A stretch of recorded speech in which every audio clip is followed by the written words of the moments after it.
Halo, halo, apa kabar Anda semua?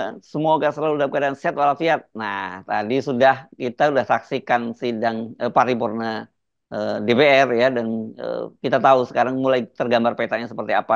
Saya ajak Anda untuk ngobrol bersama dengan Bung Rocky Gerung. Jadi Bung Rocky Gerung, bagaimana kita membaca peta terakhir ini, Bung Rocky? Dulu kita waktu SD diajarin baca peta buta itu dan Ya, betul. Iya, hanya iya. dikasih dua titik terus kita Hmm, hubungkan tuh yang betul, ini betul. Hmm, kira-kira negara mana yang hmm, sana. hmm. Tapi dalam dalam soal peta angket ini ada yang pasti yaitu angket ini akan berjalan entah itu melalui PDIP, melalui Nasdem, melalui PKB, segala macam. Kenapa? Karena ini pertaruhan dari partai-partai itu sendiri masa depan Iya. mereka di depan ujian publik. Jadi sebetulnya karena dorongan publik maka mereka mesti lakukan keinginan publik itu. Dan mereka yang berharap bahwa ini mungkin langsung bisa dipastikan minggu ini, mungkin akan ada penundaan karena ini Ya, semuanya ya. buying time. Berupaya Hmm, membaca kira-kira di ujungnya seperti apa sih. Jadi tawar-menawar di antara elit ini cuma soal pemaksulan atau enggak tuh. Tapi kemudian nggak ada yang bisa pastikan kan. hmm. Tetapi kalau mereka nggak bisa pastikan ujungnya pemaksulan, tetap angket ini mesti dibuka karena ini yang dituntut oleh publik tuh. Jadi saya kira itu tuh. Lalu mulai ada semacam gimmick lah Mbak Puan lebih memilih untuk nanti akan ada keterangan kan ini parlemen dunia perempuan Hmm, pertama kali hmm, hmm. Memimpin Indonesia parlemen. maka dia mesti ikut.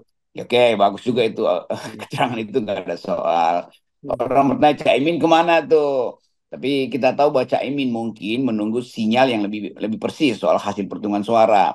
Sama dengan suara Nasdem tuh. Tetapi kalau kita pantau sebetulnya psikologi PDIP, dia tetap ingin itu dilanjutkan tuh. Tinggal ya momentum dan dorongan kecil dari masyarakat sipil tuh. Demikian juga Nasdem. Nasdem bahkan menganggap ada tidaknya PDIP itu mesti didahului. Jadi saya kira ada semacam diam-diam ada kortisikol di antara Nasdem dan PDIP atau tokoh-tokoh Nasdem untuk mencicil isu ini. Kan Ya, ini juga bagus juga kalau dicicil supaya Jokowi nggak menawar-nawar nyenyak, meriang terus nggak nyenyak tidurnya statusnya. gitu ya. Oke. Iya, itu saya kira itu bagian permainan yang baik. Apalagi ditambah DPD yang udah firm untuk mengajukan Oh mendorong iya, hak angket ini iya, atau iya. pemeriksaan. Nah, poin Hmm. DPD ini juga penting karena bagaimanapun DPD itu langsung mengerti atau eh, mengalami sendiri anggota-anggota DPD di daerah karena dia langsung berhubungan dengan rakyat. Kalau partai kan masih ada partainya yang harus rapat dulu dengan bermacam faksi di dalam partainya sendiri. Kalau DPD, personal DPD itu langsung bisa merasakan bahwa rakyat muak dengan ketidakpastian politik. Jadi sekali lagi faktor dorongan publik ini yang menyebabkan politisi Senayan itu harus mau tidak mau memulai proses angket ini. Ya, oke. Kita kita review sedikit ya tadi ya yang terjadi di parlemen yang Bung Rocky. Kalau dari Ya, partai-partai yang ada di parlemen, kelihatannya yang paling kencang bicara soal hak angket itu PKB dan kemudian PKS, begitu ya. Sementara PDIP kok orang jadi lihat ngambang ini, apakah nantinya menjadi pengawasan komisi atau kemudian interpelasi atau angket kan begitu. Sementara P3 dan Nasdem kemana kok diem saja gitu ya. Padahal tadinya kan belakangan ini kan P3 yang paling kencang marah ngamuk-ngamuk setelah suaranya dikerjain gitu, PSI naik P3 turun gitu.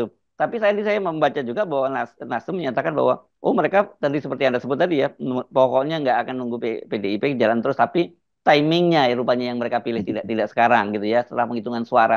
Tapi kan saya jadi ingat selalu kan ada menyatakan bahwa di balik penundaan itu selalu ada kejahatan karena ada. ya, itu diktumnya begitu. Di Hmm, balik penundaan ada perencanaan kejahatan. Nah, iya sekarang juga kayak gitu. begitu. Hmm. Menunggu sebetulnya apa yang ada di balik penundaan ini. Itu seperti dulu anak-anak itu kan mau berkelahi itu, lu duluan Iya maju iya tuh. iya iya iya. Iya. Lama-lama nggak ada yang maju sebetulnya. Iya iya iya iya. Iya. Tetapi kalau tepuk tangan publik jalan terus dan saya kira itu nggak akan berhenti. Guru-guru besar sampai hari ini masih menyatakan sikap dan persiapan untuk demo besar-besaran. Jadi saya kira juga itu bagaimanapun ini soal taktik tuh. PDIP mungkin menunggu ada semacam pemanasan lebih di jalanan baru mereka masuk di situ. Hmm. Tapi itu juga eh, secara terbalik juga berlaku. Teman-teman mahasiswa atau LSM menunggu juga PDIP.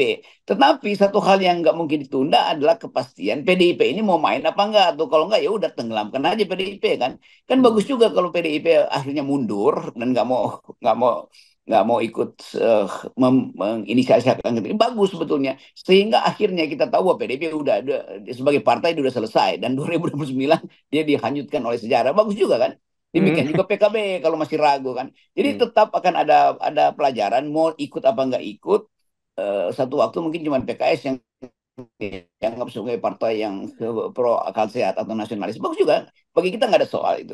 Yang jadi soal adalah justru elit partai ini. Yang kalau dia nggak ikut, ya percuma juga kan, orang akan anggap oh berarti PDIP udah tukar tambah dengan Jokowi. Hmm. Berarti Caimin udah kena kesirep oleh Jokowi atau Nasdem Pak Surya Paloh. Kan semua ini udah terbuka tuh. Siapa yang akan ingat? Bukan elit hari ini, anak-anak SMP, anak-anak SMA itu yang mengerti melalui TikTok segala macam akan betul-betul masuk dalam ingatan mereka bahwa ini partai-partai pengecut, ini partai-partai yang nggak ada gunanya tuh, dan itu akan dipelihara di dalam back mind mereka sehingga 5 tahun itu nggak lama kok, itu sementara udah mulai lagi kampanye dan mereka oh ini partai-partai yang takut untuk memulai hak angket.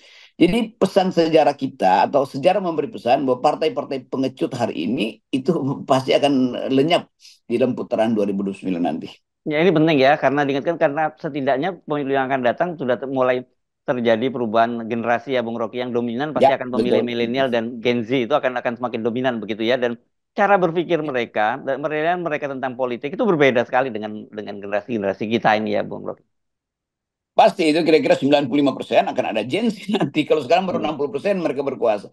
Tetapi dalam 5 tahun ke depan itu adik-adik kelas mahasiswa yang masih tingkat 1 semester 2 itu nggak kurang mengerti akan diterangkan oleh ketua-ketua BEM-nya yang Hmm. bentar lagi lulus. Jadi pewarisan nilai ini akan berlanjut terus di kalangan Gen Z ya, atau generasi baru politisi Indonesia kan. Sementara generasi tua itu akan dia-dia aja kan. Dan Hmm. itu akan jadi kejomplangan nanti. Mungkin dalam 2 tahun ke depan udah mulai lagi kampanye. Lalu mulai orang catat, oh si ini uh, bercurang tuh, PKB, Nasdem, PDIP, P3 segala macam itu. Catatan itu nggak akan hilang, kan akan beredar terus. Dalam 2 tahun ini itu akan diedarkan terus.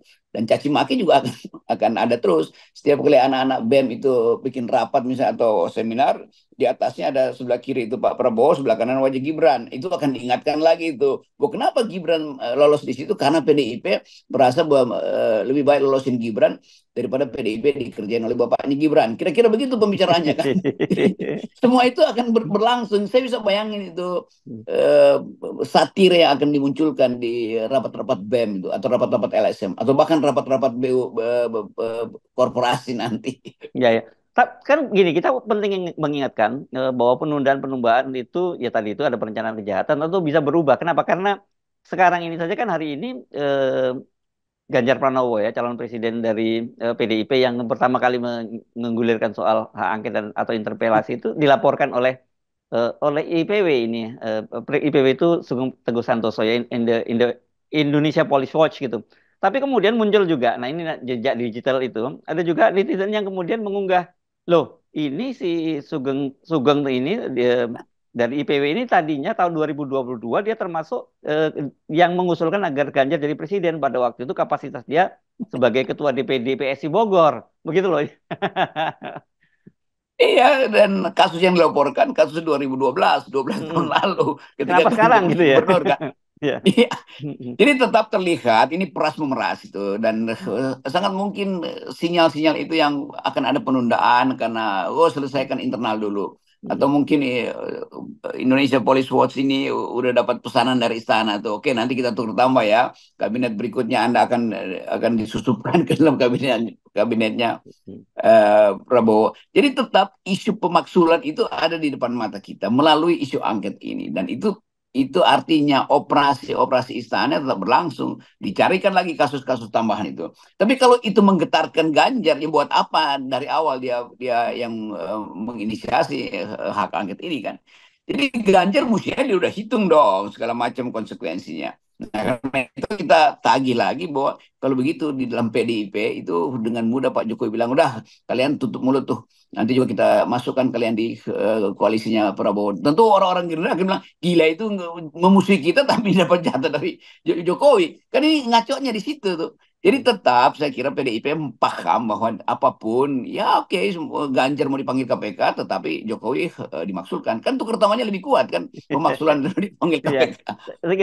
Tapi saya kira ini kalau apa partai-partai oposisi dalam tanda petik itu tadi menunda, makin menunda, saya kira nanti pola-pola semacam ini bisa terjadi nanti. Ada sejak nanti elit Nasdem yang dilaporkan, elit PKB dilaporkan, bahkan PKS juga nanti dilaporkan kan gitu, Bung Rocky.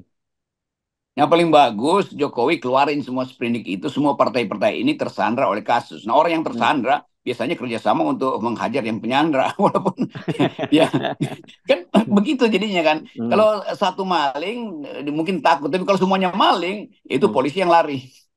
Ya ya. Karena karena begini kan, kalau namanya Sandra itu tentu yang punya kekuasaan. Tapi kalau dalam kasus misalnya dengan Bahlil sekarang, karena bagaimanapun dia ini adalah menterinya Jokowi, tentu walaupun dilaporkan ke KPK, ya dia masih bisa tenang-tenang saja. Tapi yang dia harus hitung lagi Bahlil, saya kira juga kalau kemudian Jokowi tidak lagi jadi presiden dan konfigurasi politik berikutnya, katakanlah entah siapa atau sekalipun Pak Prabowo jadi presiden, itu berubah gitu petanya. Ya gak susah membayangkan Bahlil diterima oleh Gerindra tuh. Hmm. Kecuali Jokowi itu diangkat juga jadi penasihat Gerindra atau jadi menteri Hmm. senior. Kan Ya. itu intinya kan. Selama Jokowi masih ya sedikit banyak punya kemampuan, mungkin Bahlil akan direkayasa untuk menggantikan Erlangga segala macam. Ya boleh aja. Tetapi yang kita tahu Pak Jokowi itu kemampuan dia itu makin lama makin berkurang atau mulai habis itu. Jadi ide-ide terakhir itu yang sangat mungkin jadi semacam prank aja buat Bahlil itu.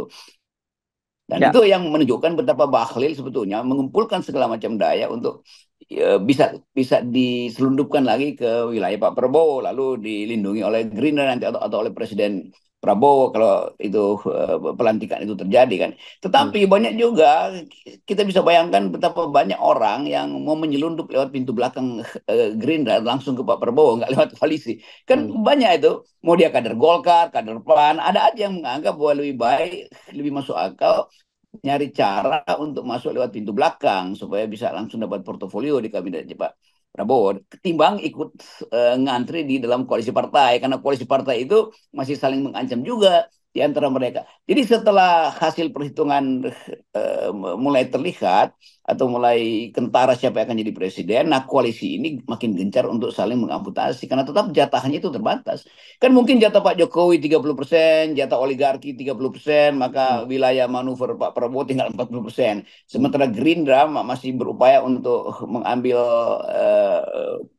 bagian kue yang lebih besar sebagai partai pemenang. Jadi di situ saya kira komplikasinya tuh. Dan Ya. sangat mungkin ini yang akan dihitung juga oleh Gerindra lebih baik ikut dalam proyek pemaksulan daripada Gerindra digerogoti lagi.